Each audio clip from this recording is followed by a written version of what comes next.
Hello guys, team India 2026 first T20 world cup match యూఎస్ఏతో ఆడారు.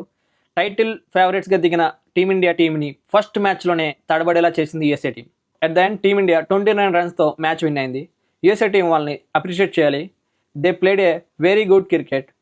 బ్యాట్తో కొంచెం తడబడ్డారు, కానీ ఫీల్డింగ్ అండ్ బౌలింగ్లో మాత్రం they gave their 100% efforts.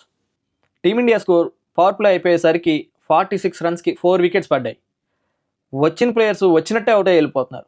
120 or 130 score వస్తే చాలు అనుకున్నా, కానీ ముంబై గ్రౌండ్లో స్కై షో చూపించాడు భయ్య. మైండ్ బ్లోయింగ్ నాక్ ఆడాడు. 14 ఓవర్స్కి 85 రన్స్ ఉన్న స్కోర్ బోర్డ్ని 20 ఓవర్స్లో 161కి వెళ్ళి కూర్చోబెట్టాడు. రియల్లీ వన్ మ్యాన్ షో అని చెప్పాలి. సో నెక్స్ట్ యూఎస్ఏ బ్యాటర్స్ని మన వాళ్ళు బౌలింగ్ అటాక్తో చాలా గట్టిగా డామినేట్ చేశారు. వెంటనే వికెట్ తీశారు. లాస్ట్ మూమెంట్లో టీంలోకి వచ్చిన సిరాజు టీంకి చాలా బాగా హెల్ప్ అయ్యాడు.